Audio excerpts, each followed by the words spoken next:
Hello and welcome to the breakdown of my ReSound or sound redesign for the, well, not for anybody, it's for myself, but I use the footage from the Elder Scrolls Online High Isle Legacy of the Breton release trailer, where we have this unnamed knight fighting the three protagonists who are used to represent your three main groups of players, types of players.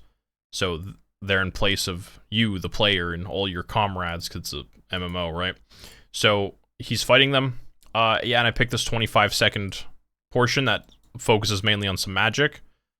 Instead of, maybe in the future, we'll do this little fight sequence here with swords only and things like that. Could be fun. But for the time being, I'm doing this. I also use Bitwig. Don't recommend doing that. Despite being 8 years old, has 0 video support. Trying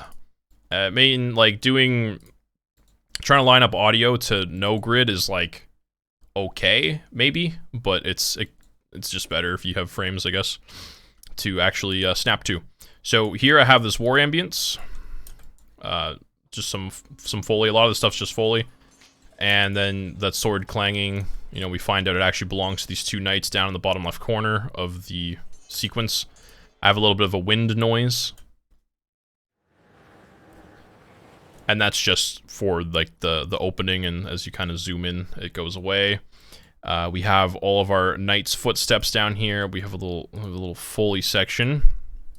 So these are all really layered up here. Yep. So in here, footstep, big footstep.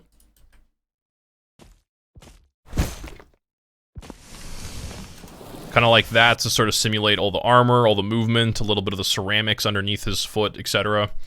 I have a little bit of a dragging sound here, which is just kind of a loop of that, of something heavy being dragged, plus some ceramic being messed with a bit, and I just kind of have a couple different samples I keep looping through.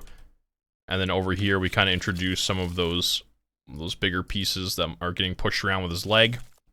And then I have, because I realized here on his fingertips, he was going to have, you know, these small little differences of height that his armor might be clacking down on or anything like that.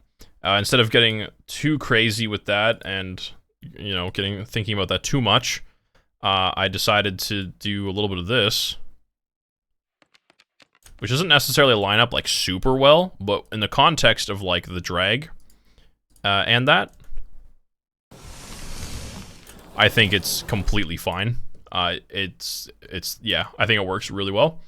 And then I have the mage character, which is, this is a sample from somewhere, and this is just some breathing that's going to be happening, and that is going to be for the character that is in the background, the mage, the main protagonist of this scene, is there, breathing. And then there's also some yells. And those are to just kind of represent some key little moments in the sequence. And then, on top of all of this, we have the actual magic sequence as it starts here.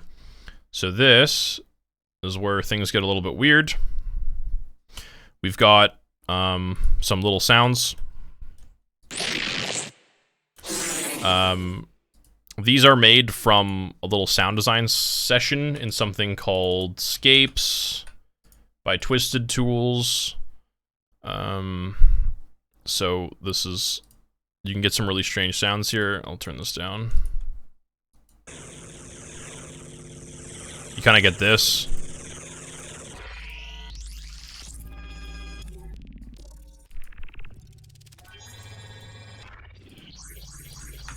You can add in some random samples and stuff like that and do weird things. So I have some of those, a few of these sounds are from that, and then a little bit of processing on those.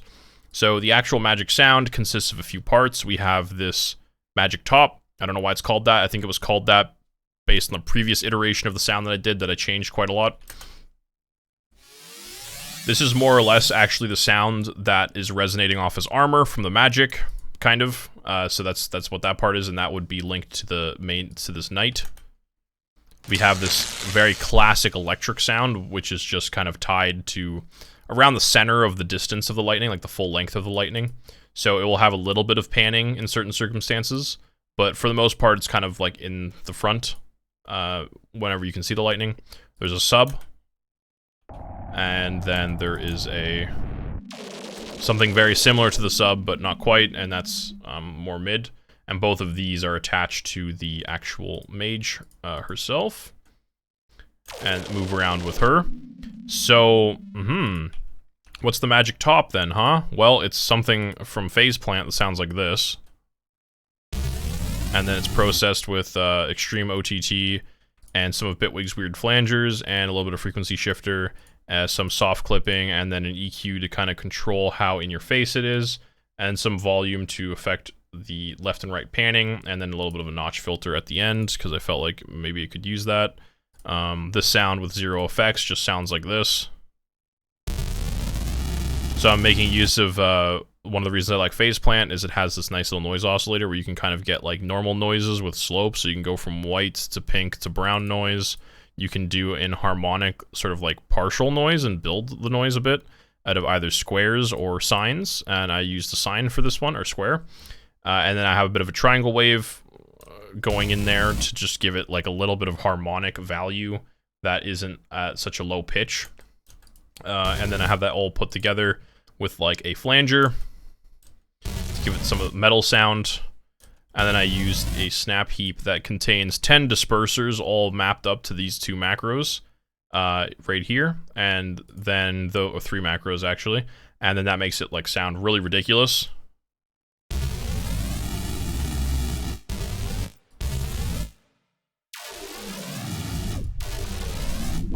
Yeah, you can do really cool stuff with that.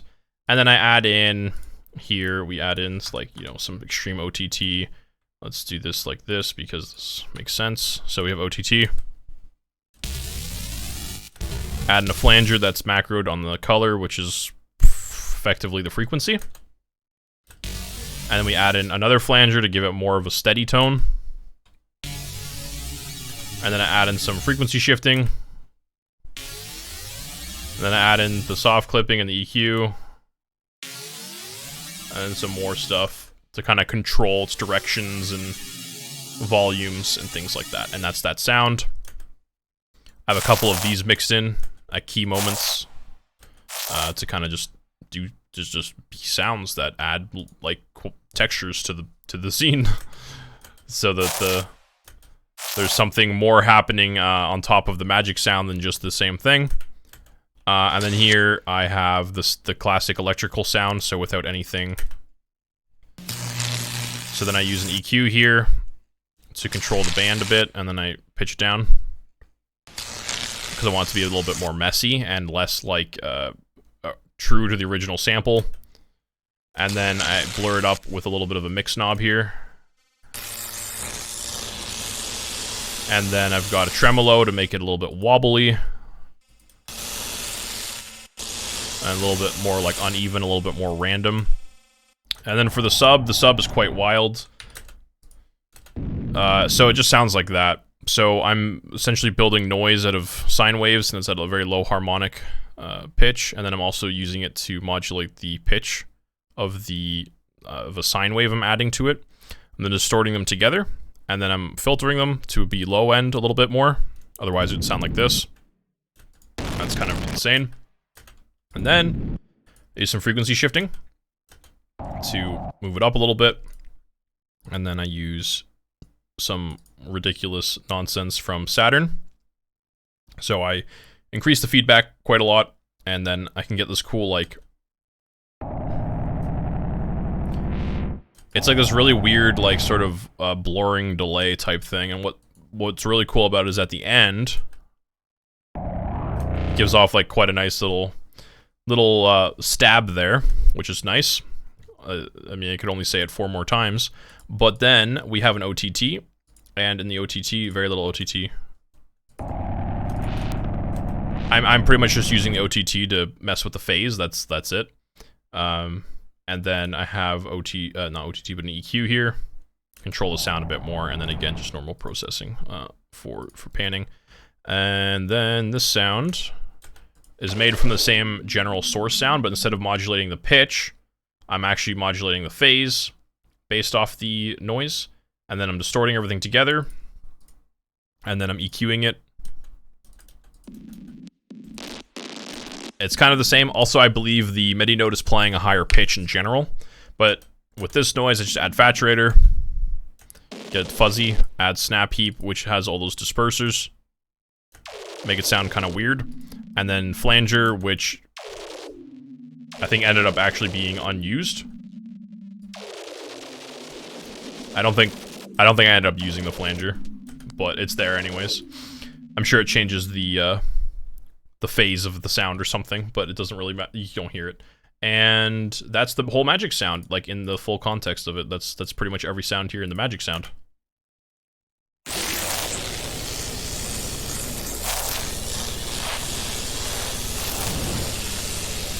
Yeah. So another kind of neat thing is this night here. Without anything, I'm just importing these like files in, and then I am essentially lowering their formant using Bitwig's Elastic Pro by about 6. I think it's exactly 6 on everything. And then I'm adding in these effects here because I need to get this sort of metal toilet bowl, metal bucket sound because he's wearing a helmet. And the easiest way to do that would be using a very tight delay, essentially like a reverb. You could use FabFilter Pro R. You could use a convolution reverb. That'd be a very easy, obvious choice. It'd be a convolution reverb.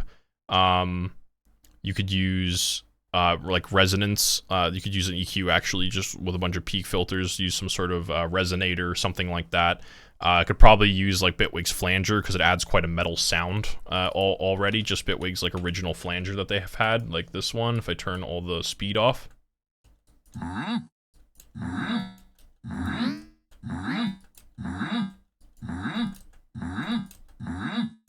right? Use something like that. But I chose to go for a delay, which I turned down a bit. It was more, I think it was up here, like forever ago, with more feedback. You can see how you can easily kind of get that effect. So I kind of had it back there, and let me just fix all these positions. And then I have added this amp, which simulates an amp. I didn't actually use this for any distortion. I just used it for filters, EQs. And over here, I can simulate some cabinet information, such as its XYZ, and then the resonance response it has, and then what type it is, what type of algorithm. I have 8 options, and I can affect the color, and then I can change the mix of it, but because that's the only thing I'm using on this, I just put it at 100% mixed and control the global mix. And that gives like already like a room type feel. So I throw that in there, and then I use FabFilter Saturn for some soft clipping. And I use a little bit of OTT to beef it up. And then I remove all the beef with an EQ, because that's what you're supposed to do, or something. And then yeah, that's just the whole night sound. Yeah, but again, instead of using these right here, this little cabinet situation, where I'm just taking the inside of like the frequency response of the inside of a guitar amp, you could actually just like use a convolution reverb like a normal person or something like that. Or again, FabFilter Pro R would be like a really good choice. It would be like the perfect item for this type of sound. Yeah. So then that's the night. Now I guess the next big points would be this break free. So yeah, that's the big sound he makes when he gets free. Most of these sounds are actually made completely from like synthesis or like weird stuff. So both this sound and that sound are from a sample pack I made years ago in like 2017 for myself, and it's S-Layer, which is the same people who make that Twisted Tools. They're Twisted Tools. It's this S-Layer thing. And you can load in 127 samples as a multi-sample track setup. And I can just come in here and you can really just randomize like pretty much every aspect of the sounds, and you can do a lot of cool stuff in here. And you can cycle through the sample and like start delays and like pitch and like all these sorts of things, and you can just get like so many random combinations of those 127 samples in really granular ways. So I did that for this sound well, not for this sound, but I did that, right?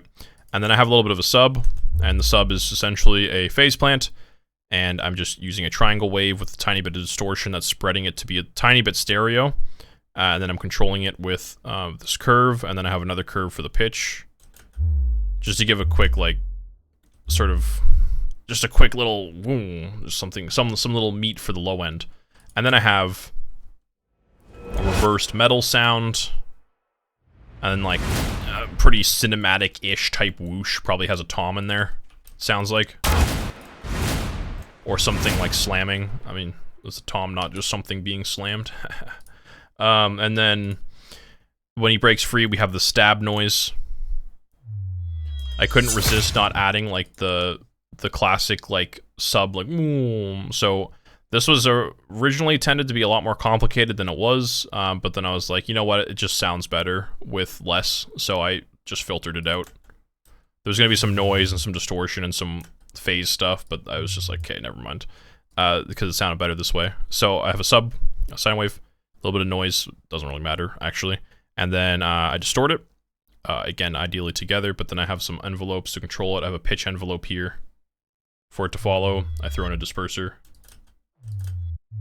to just give it a little bit of wet, is what I call it.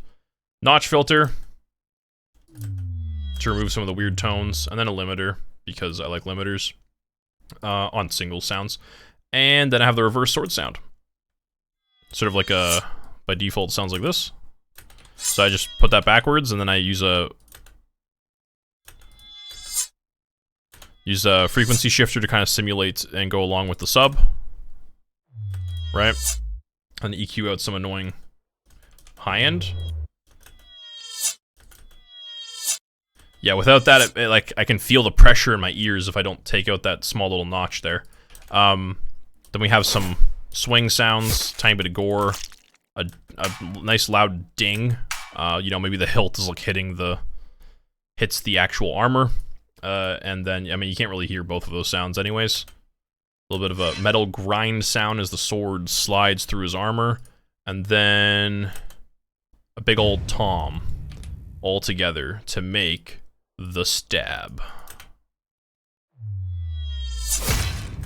Yeah, and then because he's like, ouch, that hurt. We have that sound come in, and that comes in a little bit later because humans don't react within 200 milliseconds on average. So he's gonna get stabbed, and he's gonna be like, ow! Like, you know, a little bit after. Slightly later, slightly delayed. The more delayed it is as well, based on the camera changing for cinematic effect and things like that. And that's that whole sequence. Also have, like, this lightning sample that comes in on the break free. And during this sequence, it gets modulated down a little bit here in the gain. Well, actually, this is for pan, don't listen to me. This is for the gain, so it comes down here during the slow-mo sequence, and during the part where he gets to say ow, and then it comes back in very subtly, and it just kind of works. Just make a little tiny bit of room for that nice little sound there. Yeah, but that's pretty much the entire breakdown of this clip, and it's very long because I could talk about anything for ever because I never know when to shut up. So thanks for watching, and yeah, bye.